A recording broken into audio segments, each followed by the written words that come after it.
Buenas tardes, bienvenidos a nuestro programa Una de Cabas y otra de Castro, por Ver TV.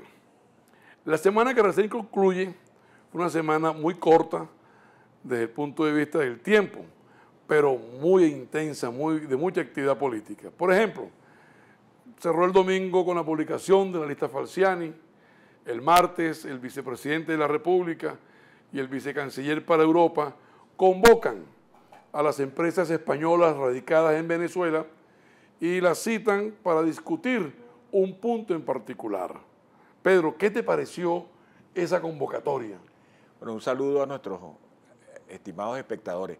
Bueno, me pareció realmente un disparate del gobierno en virtud de que ¿cómo es posible que se convoque a unas empresas primero para amenazarlas, para decirle que tienen que presionar al gobierno español para que el gobierno español presione a su vez a la prensa para que no se sigan produciendo las noticias que se están produciendo en España sobre Venezuela, particularmente el ABC, el periódico ABC?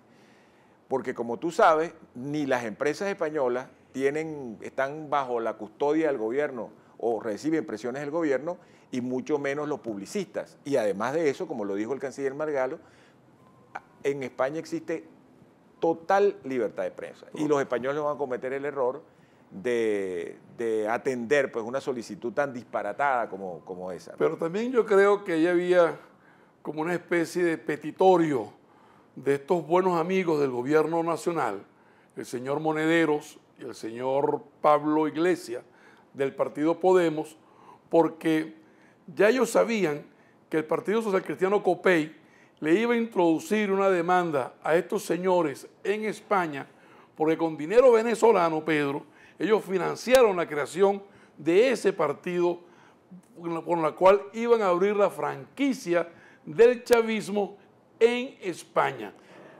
Pero además, porque es que eso no fue una acción independiente. Yo creo que eso fue parte de los planes del presidente Chávez para ir expandiendo el chavismo de alguna manera, así como lo hizo en América Latina, en Centroamérica e incluso en los Estados Unidos, hacia Europa. Y yo creo que ni Monedero ni Pablo Iglesias actuaron independientemente. Eso es un plan que estaba allí. Ahora, la torpeza la comete el vicepresidente Arriaza y el ministro Calixto Ortega, cuando involucran dentro de esta cuestión, dentro del petitorio de las empresas, que dejen de hablar mal de Venezuela y dejen de hablar mal de Podemos. Yo creo que eso fue un misil en la línea de flotación de Podemos, claro, porque la verdad que no se puede ser tan torpe como para pensar que esa cosa iba a funcionar, ese adefesio iba a funcionar, sobre todo porque además se les olvidó este pequeñito detalle. Meterse con España no era meterse con España, es meterse con la Unión Europea. Además, no puede haber chantajes políticos, o sea, por lo menos tan descarado, ¿verdad? Entonces, todos están jugando a lo Putin, digamos, a chantajear a las Putin, naciones. No, Pedro, a los Jalisco. A los Jalisco también, buena observación. Tratando de chantajear a la gente cuando ya sabemos que este gobierno perdió su glamour cuando perdió la chequera petrolera. Es decir, y perdió, por supuesto, la iniciativa política. Y entonces ahora quieren actuar a los Jalisco, a los machos, a los Juan Charrasqueados, amenazando y manoteando a todo el mundo. Y eso ni España, ni mucho menos la Unión Europea lo va a aceptar. Pero lo más grave, Pedro, es que son 340.000 euros. Eso es dinero en Venezuela, en la Conchinchina y más allá de la Conchinchina. Pero eso fue el martes y miércoles, la comidilla de la semana. Pero el jueves la gran torta. El jueves el régimen parece que entró en pánico, una detención abusiva, irrespetando todos los derechos del alcalde Antonio Ledesma, irrumpen como cualquier comando terrorista en las oficinas, violando, no entregando la boleta de carcelación.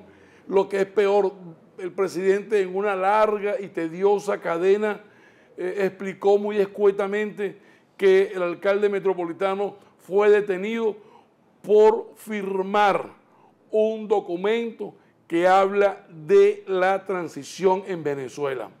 que yo voy a puntualizar algunas cosas en este tema. La transición, Pedro, está contemplada en la Constitución Nacional. Es una propuesta política que hacen estos tres caballeros, estos dos caballeros con nuestra amiga María Corina, sobre hacia dónde deben ir los derroteros y destinos del país. Así como el partido de gobierno, el PSUV, presentó su programa, su plan de la patria con el presidente Chávez y lo tomó el presidente Maduro, estos tres señores le proponen al país su plan de transición, que no es otra cosa que los caminos a seguir en torno a PDVSA, en torno a la democracia, en torno a los destinos del país que está en bancarrota. Así es que esta es una democracia de alternancia en el poder. Y eso lo dice claramente la Constitución del 99. Una cosa es que se haya aprobado ese adefesio, que es la elección sucesiva de los mismos funcionarios, y otra cosa es pensar que aquí se acabó la democracia alternativa. Entonces son dos cosas muy diferentes. Pero además de eso, el problema está en que lo que pasó con Antonio Ledesma fue un secuestro, de la misma manera que el de Leopoldo López. Entonces ese seguir atropellando como una serie de alcaldes de oposición, de los 33 alcaldes, de los 77 alcaldes de oposición, 33 alcaldes de oposición están sometidos a procedimientos judiciales y algunos esperando algún tipo de sentencia del Tribunal Supremo. Entonces, esa es una situación de atropello, de acoso frente a los sectores de oposición, frente a los gobernantes, porque estos son gobernantes tan elegidos por el pueblo como fueron los alcaldes chavistas y los gobernadores chavistas y el propio presidente Maduro, y entonces con lo cual hay una operación de arrinconamiento de la oposición, de atemorizar a la oposición, de seguir causando terror y esa sensación de que la oposición siempre va a estar en una situación de minusvalía. Afortunadamente, Winston, y además esto está provocado, vamos a plantearlo de esta manera, está provocado por el hecho de que donde ha habido elecciones en el Colegio de Ingenieros, la pela que cogió el chavismo fue espectacular. Es decir, más del 80% de los votos fueron a la oposición. Se hizo la elección en Mérida y eso fue una pela, a pesar de que la oposición fue dividida, la mayoría de los votos fue de las planchas de oposición. Vamos a la Universidad Central de Venezuela, igualito, o sea, la pela fue espectacular.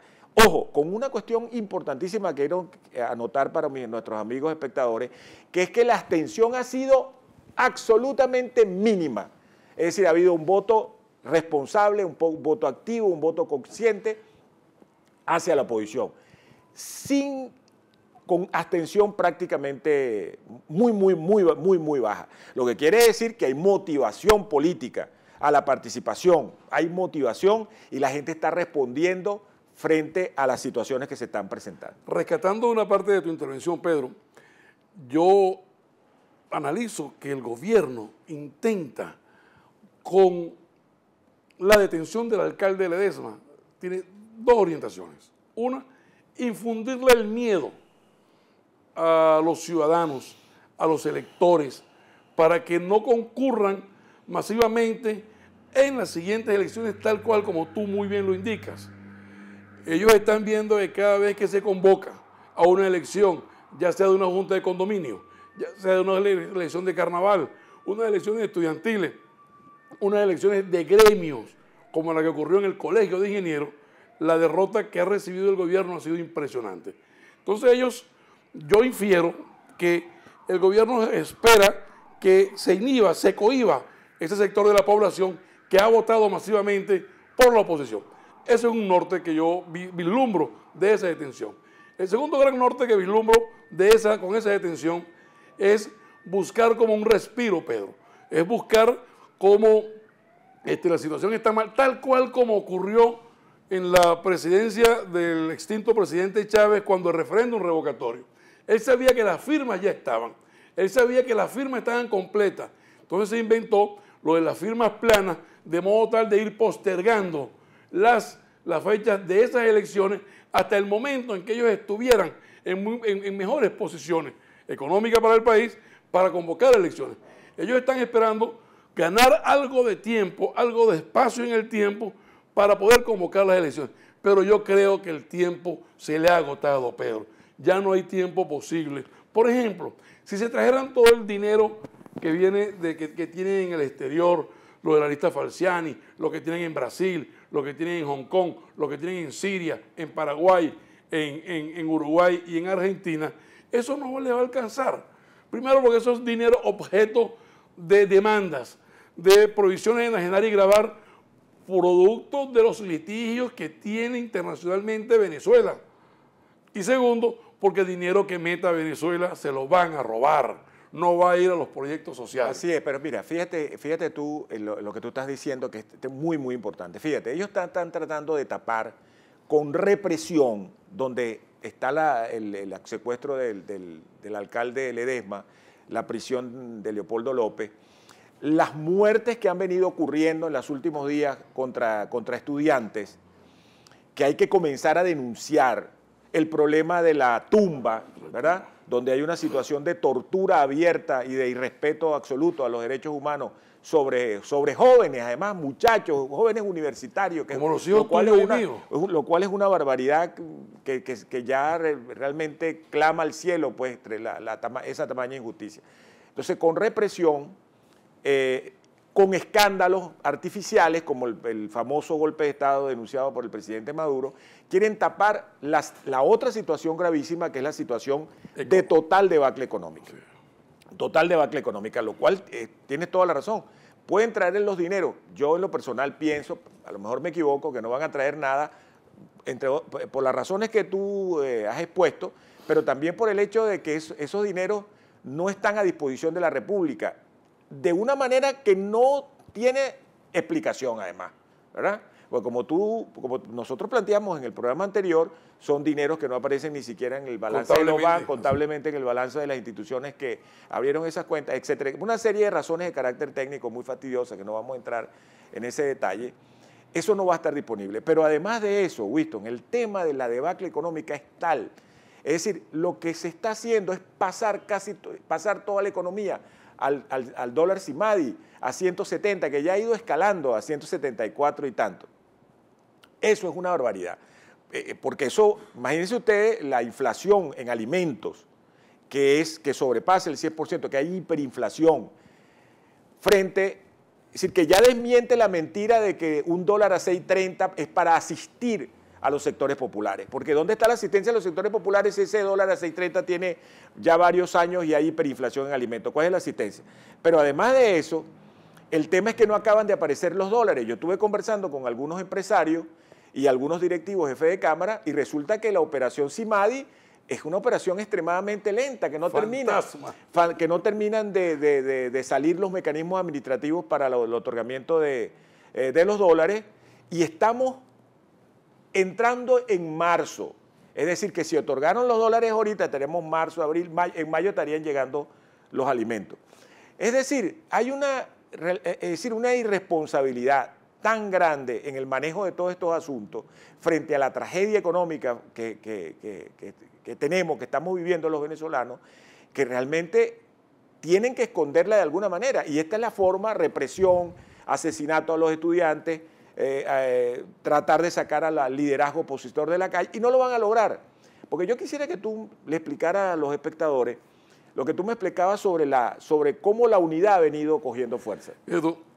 Tomando el tema por donde concluiste, su factor importante es tapar la crisis económica. Fundamental para ellos que el país piense que es más importante el Oscar, que es más importante el triunfo del Real Madrid, que es más importante la derrota del Barcelona, y no pensar en Venezuela. El gobierno piensa que los venezolanos no leemos prensa, no revisamos internet y estamos ajenos a los problemas. Pero el que va al mercado ve la cola, el que así le escondan, el que va al mercado sabe que no puede comprar por su número de cédula ese día. Es decir, que están utilizando prácticas ya derrotadas por regímenes anteriores en otros países. Eso lo usó el fascismo en Italia, eso lo usó el fascismo en Alemania contra los judíos. Por favor, ese tipo de medidas no van a ser olvidadas por los venezolanos. Por una parte bien importante es que la oposición, cada vez que el gobierno intenta una medida de esa naturaleza, se cohesiona más su liderazgo, se cohesiona más su militancia. Y han entendido que lo importante es ir unidos hacia el próximo proceso electoral. Pero ya convocó las primarias. Por supuesto que la tiene que convocar, porque el CNE no ha convocado las elecciones. El presidente de la República en su cadena nacional del pasado jueves indica que hay una elección en junio próximo, pero no dice qué tipo de elección hay. La oposición le responde y convoca para el 3 de mayo sus primarias, lo cual significa que está galvanizada, que viene blindada, que si hay elecciones en junio para la alcaldía metropolitana, va a haber un candidato de la oposición. Si hay elecciones cuando el CNE la convoque, va a haber candidato de la oposición. Claro. No va a rehuir las elecciones el compromiso de esas elecciones. La oposición no va a rehuir el compromiso de esas elecciones. No solo, sí, y está actuando en todos los frentes, porque estamos viendo, por ejemplo, la reacción europea, la reacción en los medios de comunicación globales. Estamos viendo la reacción de la denuncia al régimen actual, que ya se parece cada vez menos a una democracia. Es decir, ya todo el mundo está abriendo los ojos en relación a lo que está ocurriendo en el país. Primero, el abuso masivo, digamos, de cómo se trata a alcaldes, a gobernantes electos, sin procedimiento judicial, sin ningún tipo de juicio, saltándose todo lo que debe hacerse en un caso como esto, sobre todo, en primer lugar, una investigación y pruebas en relación con esto. Entonces, la oposición no solamente está unida y va a seguir uniéndose, va a seguir compactándose frente a la represión y frente al régimen, y sobre todo no va como a caer en la provocación de la abstención o del derrotismo electoral, porque por lo que ya hemos visto en las elecciones que se han producido. Pero fíjate tú que el presidente anunció el jueves en su cadena nacional que había ido a Cuba a reunirse con el presidente Castro. Y qué cosa tan extraña. Apareció Mario Silva el día sábado en su programa. Quiere decir que fue a recibir una instrucción del presidente Castro para que Mario Silva asumiera su programa. La pregunta que nos hacemos, y aquel video donde Mario Silva acusaba al capitán Diosdado Cabello, ¿cómo estará el pleito interno en la cúpula del PSV? Hay una turbulencia que nos indica que la cúpula está fracturada, claro, totalmente fracturada, totalmente dividida, porque además de eso se traen a Mario Silva para intentar cohesionar a los sectores más radicales, pero los radicales son pocos. Veas el caso de Johnny Montoya, de Montoya, hermano de Montoya que asesinaron, que está con Liliana Tintori recorriendo el mundo, llamando a que exista justicia en el país y cese la impunidad. Pero una cosa bien importante que analizar de la semana que recién concluye, Pedro. Todo el trama montado para esconder la crisis económica. Sí, sí. Por eso que nosotros decimos, guerra económica, dice el gobierno, y el pueblo padece y siente de una economía de guerra, Pedro. Claro, escasez, desabastecimiento, inseguridad, es decir, asesinatos. Fuga de jóvenes. Nos acabamos de hacer una cola inmensa porque hay unos cuerpos, unos cadáveres tirados en la carretera, en la calle, en plena avenida, lo cual es una situación de extrema, insólita, pues eso me imagino que no debe ocurrir en ninguna otra parte del mundo. Bueno, Pedro, ha concluido nuestro programa. Hemos analizado los hechos ocurridos la semana última anterior y vamos a seguir haciendo los análisis muy crudos y muy realistas. Donde le veamos las cosas buenas al gobierno, se las vamos a decir, Pedro. Así es. Pero en los 3 programas que hemos realizado, le hemos visto las cosas muy negativas, porque el gobierno es muy burdo en el manejo de la cosa. Lo vamos a seguir analizando porque, Pedro, una es de Cabas y otra de Castro.